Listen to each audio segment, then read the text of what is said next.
Alright, so here we've got one of my System 7 MPUs, and then also a customer's driver board here. So basically with this here, we had a little bit of alkaline that had dripped down in the special solenoid section, and while cleaning in between, this transistor was very loose and had popped off. So we had a total of 3 TIP 102s and then two N4401s, as well as the resistors and capacitors there within that section. Down here we did have a bad transistor for the coin lockout. So the coin lockout would never go out.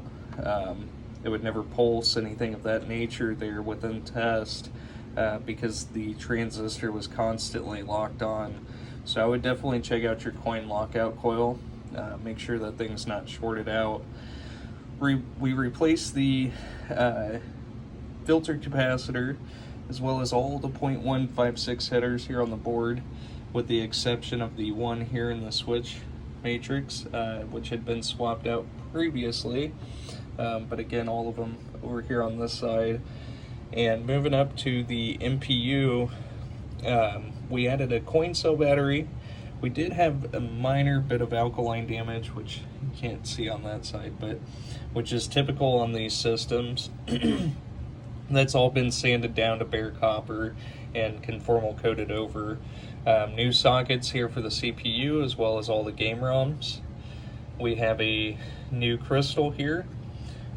We've got the 5101 socketed. Get a new filter capacitor. New 0.156 headers here throughout the board as well.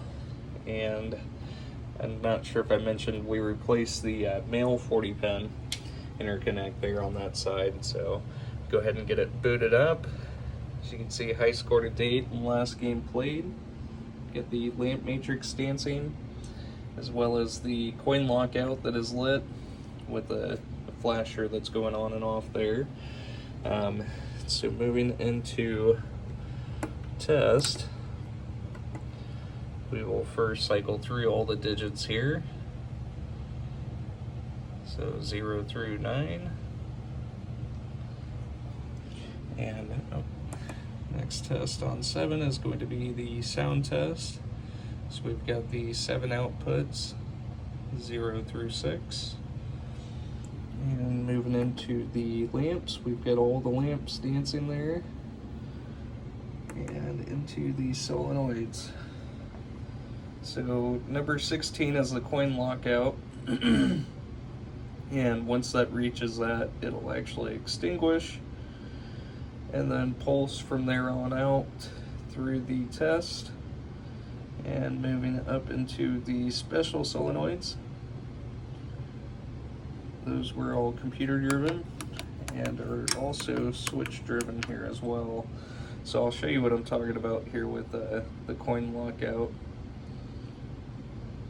So in test, it turns it off, and then the next time around, you should see it pulse just like that.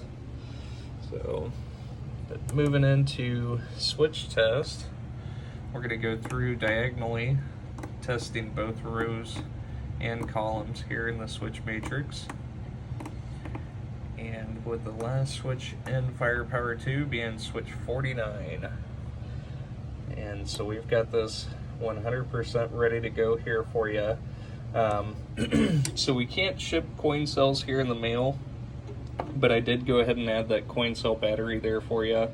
But other than that, everything is 100%. Thank you so much.